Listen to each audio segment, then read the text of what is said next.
Yes. नमस्कार, मैं अनुज नरवाल रोहतकी। आज की सबसे बड़ी खबर हरियाणा के लिहाज से, हरियाणा सरकार ने, बीजेपी सरकार ने अपने मंत्रिमंडल का विस्तार आखिर कर ही दिया। इस पर हम चर्चा करेंगे। अविनाश जी हमारे साथ हैं। तो पसोपेश थी कि कोर्ट लगने के बाद होगा नहीं होगा, कई तरह की खबरें थी जी। तो लेकिन अब तो हो ही गया आज तो। बिल्कुल बिल्कुल। मैं आपको बताऊं अनुज की 12 तारीख को मुख्यमंत्री ने शपथ ली थी और उनके साथ 5 मंत्रियों ने भी शपथ ली थी। उसके बाद इस शनिवार को यानी 16 तारीख को मंत्रिमंडल विस्तार की चर्चाएं चली थी। राजभवन के सामने बैरिकेड भी लग गए थे, सब तैयार था। लेकिन एंड टाइम पे, और बहुत सारे लोग पहुंच भी गए थे, लेकिन समय उसको गुजरता गया। कुछ घंटे वो इंतजार में तब्दील हो गया और मंत्रिमंडल विस्तार नहीं हुआ।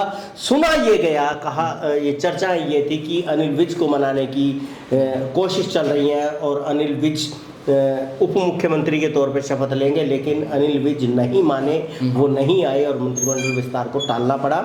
उसके बाद सरकार ने कानूनी राय ली कि आचार संहिता लगने के बाद क्या मंत्रिमंडल बनाया जा सकता है, शपथ ग्रहण हो सकता है। तो उसके बाद उधर से हरी झंडी मिली और उसके बाद जी। लेकिन आज का जो मंत्रिमंडल कई दिन से चर्चा चल रही थी, ये भी हो सकता है, वो भी हो सकता है। एक तो दर्शकों को ये बताइए कि किन किन लोगों का पत्ता कट गया है और इसमें नए चेहरे कौन से हैं। जी, आज जो मंत्रिमंडल विस्तार हुआ है अनुज, उसमें डॉक्टर कमल गुप्ता ने कैबिनेट मंत्री के तौर पर शपथ ली है। 8 मंत्री बने हैं टोटल, डॉक्टर कमल गुप्ता सहित। वो पहले भी मंत्री थे। इसके अलावा हिसार सीट से है, वैश्य समुदाय से वो आते हैं। इसके अलावा जो 7 मंत्री हैं, 7 नए चेहरों पे दाव लगाया है। मैं आपको बता दूं कि सीमा त्रिखा एकमात्र महिला जो है वो मंत्री हैं इसमें। राज्य मंत्री स्वतंत्र कार्यभार उनको मिला है। बड़खल से वो आती हैं, फरीदाबाद जिले से। 2014 से वो एमएलए बनी हैं, 2 बार वो बन चुकी हैं। पंजाबी समुदाय को भी वो रिप्रेजेंट कर रही हैं और महिला मंत्री भी हैं। महिपाल ढांडा पानीपत ग्रामीण से वो आते हैं, राज्य मंत्री स्वतंत्र प्रभार वो बने हैं। 2014 से वो भी विधायक हैं, जाट समुदाय से आते हैं। इस तरह से 2 जाट मंत्री पहले भी थे, चौधरी रणजीत सिंह और जेपी दलाल। 3 इसमें जाट, 3 मंत्री हो गए जाट। असीम गोयल का इस बार नंबर पड़ा है अम्बाला से, अम्बाला शहर से जो विधायक हैं, वो भी राज्य मंत्री हैं। सुभाष सुधा कुरुक्षेत्र से विधायक, थानेसर से दूसरे पंजाबी मंत्री वो हुए हैं। कंवर संजय सिंह सोना से, वो राजपूत समुदाय से आते हैं। विशंबर वाल्मीकि भवानीखेड़ा से हैं, अनुसूचित जाति से हैं, तो उनका भी इसमें नंबर पड़ा है। और अभय सिंह यादव नागल चौधरी से, वो यादव समुदाय से हैं। तो टोटल जो मैं आपको बताऊं कि जाट समुदाय से 3 मंत्री हुए, जेपी दलाल, रणजीत सिंह और महिपाल ढांडा। वैश्य समुदाय से 2 मंत्री हुए, कमल गुप्ता और असीम गोयल। अनुसूचित जाति से 2 मंत्री, बनवारी लाल पहले वो शपथ ले चुके थे कैबिनेट मंत्री के तौर पे, और विशंबर वाल्मीकि। ब्राह्मण समुदाय से मूलचंद शर्मा पहले से हैं कैबिनेट मंत्री। यादव समुदाय से अभय सिंह यादव। गुर्जर समुदाय से कंवरपाल गुर्जर, वो भी पहले वो शपथ ले चुके हैं। राजपूत समुदाय से कंवर संजय सिंह सोना से, और पंजाबी समुदाय से 2 विधायक जो मंत्री बने हैं, सीमा त्रिखा और सुभाष सुधा।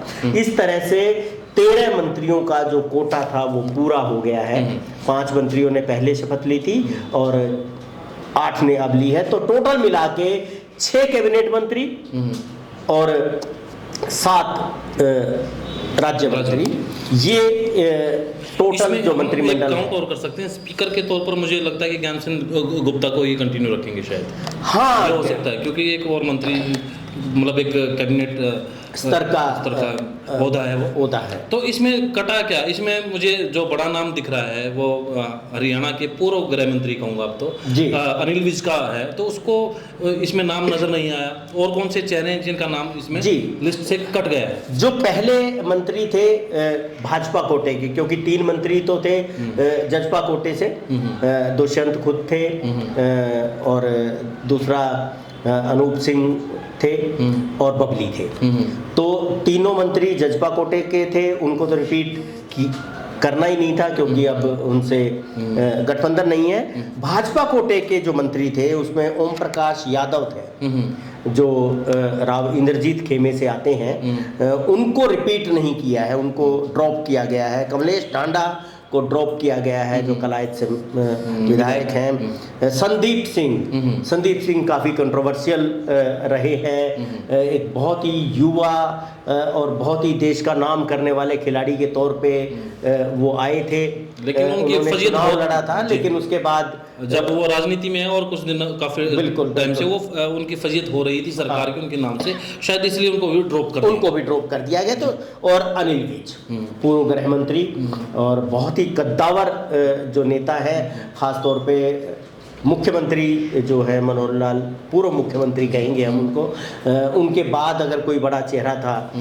पंजाबी बिरादरी में भी और पूरे जो जीटी रोड बेल्ट है उसमें अनिल विज का नाम आता है। लेकिन इसमें जो चीज़ है, इसमें सबसे अहिरवाल को लेकर फोकस हम करेंगे, शुरुआत से हम उधर से चलेंगे। तो अहिरवाल पर राव इंद्रजीत से भी पूछा गया, पत्रकारों ने पूछा कि उन्होंने कहा कि ना तो मैं रुकवाने वाला हूँ, उनकी कई बार क्योंकि मीडिया में खबरें आ रही थी कि नॉर्डन की वजह से ये सारा मंत्रिमंडल का जो विस्तार है वो रुक गया है, क्लियर किया। साथ में उन्होंने कहा कि मुझे तो पता ही नहीं कब हुआ, कौन होगा। तो इसमें क्या उनके जो खेमे के जो विधायक हैं उनको तवज्जो दी गई है? बिल्कुल नहीं दी गई है, क्योंकि दो चीज़ें आ रही थी बड़ी बीच में चर्चा में जो थी, वो ये था कि जीटी रोड बेल्ट को इग्नोर नहीं किया जा सकता और उसमें अनिल विज को इग्नोर नहीं किया जा सकता।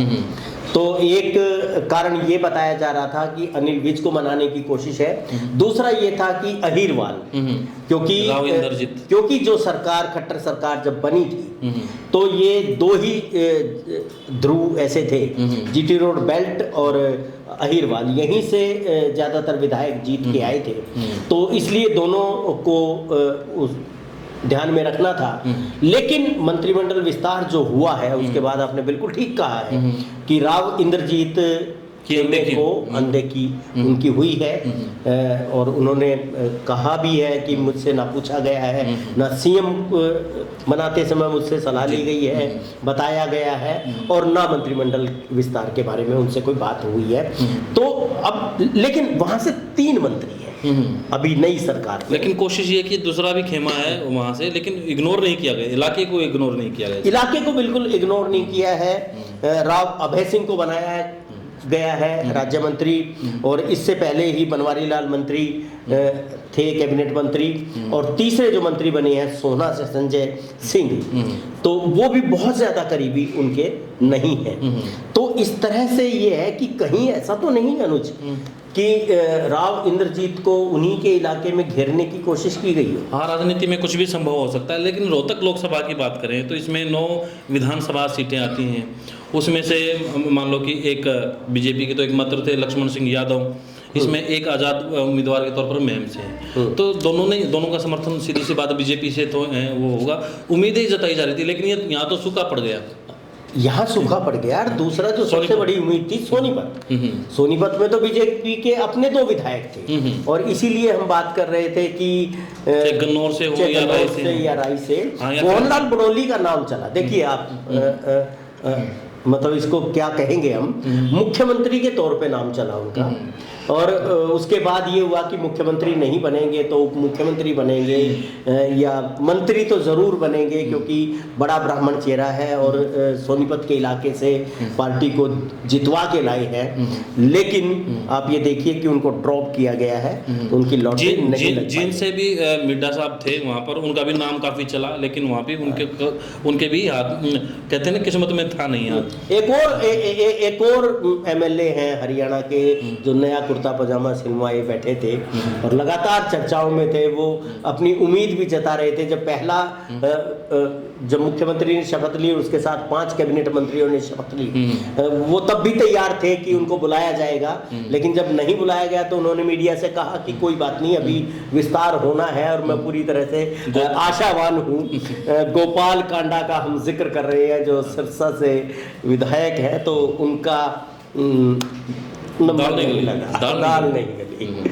तो इसमें तो मुझे लगता है कि जो यहाँ पर निर्दलीय थे उनके ऊपर ज़्यादा दाव नहीं खेला है। रणजीत सिंह चौटाला को छोड़ दें तो बाकी का तो कहीं इसमें जिक्र नहीं है। हाँ, निर्दलियों को नहीं बनाया गया है। शायद ये रणनीति ये होगी कि अगर किसी एक को बनाते हैं तो बाकी नाराज हो जाएंगे, किसी दूसरे को बनाएंगे तो वो नाराज हो जाएगा, तो शायद कुछ और उनके बारे में सोच रखा हो सरकार ने, मुख्यमंत्री ने, कि उनको कुछ और दिया जा सकता है। इसमें जो हम CPS वगैरह भी होते हैं, चेयरमैन भी होते हैं निगमों के, तो वो भी हो सकते हैं। हालांकि मुख्यमंत्री ने बनाने तो शुरू कर दिए हैं, करमबीर सैनी को अभी बनाया है चेयरमैन जी, तो लेकिन अभी निर्दलियों का भी जो है उनको भी कुछ मिला नहीं है। तो मुझे लगता है कि जो मनोहर जी हैं, मनोहर लाल खट्टर हालांकि पूर्व मुख्यमंत्री बन गए हैं, लेकिन सुपर CM के तौर पर मैं देख रहा हूँ इसमें जो सारा चीज़ें देख रहे हैं आप पूरे मंत्रिमंडल में, तो कहीं ना कहीं दिख रहा है कि यहाँ उनकी पर छाप है, उनकी छाप है। और क्योंकि आप ये देखिए कि जो उनके बहुत करीबी थे उन सबको रिपीट किया गया है, उनको तवज्जो दी गई है। और जो नए भी आए हैं तो उसमें भी कहीं ना कहीं उनकी नज़दीकियाँ रही। बिल्कुल बिल्कुल। और मुख्यमंत्री ने कहा भी है कि वो JP नड्डा जी से, CM खट्टर मतलब मनोहर लाल खट्टर से सलाह करने के बाद मंत्रिमंडल का विस्तार उन्होंने किया है, उसको बनाया है। तो मुझे ये समझ में नहीं आता कि अगर इतना ही है सानिध्य में उन पे काम करना था तो हटाने की आवश्यकता क्या थी? मतलब दो चीज़ें मुझे बहुत ही अटपटी लग रही हैं। पहली बात, जो बीजेपी 2-3 चीज़ों पे सबसे ज़्यादा बीजेपी का फोकस रहा है हमेशा ही। पहली बात, वो व्यक्तिवाद के खिलाफ एक पार्टी जिसको कहते थे वो बीजेपी पार्टी होती थी, लेकिन अब आप देखिए कि व्यक्तिवाद कितना हावी है बीजेपी। एक व्यक्ति जो CM नहीं है, लेकिन उसके जब कहीं भी उद्घाटन हो रहा है पूरे तो सरकारी विज्ञापन में भी उनको के सानिध्य में दिखाया उनके, हाँ। तो मैं तो इसलिए कह रहा हूँ सुपर CM का जो मैं कह रहा हूँ, मनोहर जी आज भी सुपर CM के तौर पर काम कर रहे हैं। बिल्कुल बिल्कुल है। और दूसरा परिवारवाद की बात है, तो वो परिवारवाद भी कहीं ना कहीं अब आ ही रहा है। तीसरा, भ्रष्टाचार की बात बीजेपी करती रही है, तो उसके तो अब इलेक्टोरल बॉन्ड के बाद तो कुछ कहने की जरूरत ही नहीं है। अभी ठीक बात है। लेकिन मंत्रिमंडल की जब बात करें तो इसमें आपको बता दें कि जो जाट लीडर हैं बीजेपी के, तो उसमें 3 लोगों को यहाँ पर जगह मिली है। वैश्य समाज से 2, मैं तो एक और मैं कह रहा हूँ कि वो जो अपने स्पीकर साहब हैं वो 3 बन जाएंगे, और SC समाज से 2। यहाँ पर ब्राह्मण 1 ही हैं, और यादव 1, गुर्जर 1, राजपूत और पंजाबी 1 और 2, तो कुल मिला के 13 इसमें मंत्रिमंडल में आए हैं। और ये भी इंतजार लोगों का खत्म हो गया। लेकिन अब इनको कौन कौन सा महकमा मिलेगा उसके लिए भी हमें इंतजार करना। तो आपको क्या लगता है कि किसको कौन सा महकमा देना चाहिए, और किसकी यहाँ पर जो कहते हैं ना, आप कह रहे थे कि कुर्ता किस किस ने सिलवाया, अनदेखी किसकी हुई, किसकी अनदेखी हुई, किसकी लॉटरी लगी है? आप दर्शक के तौर पर किस किस का नाम आना चाहिए था, इनसे बेस्ट और कौन ऑप्शन हो सकता था, कमेंट बॉक्स में जरूर लिखिएगा। धन्यवाद, नमस्कार।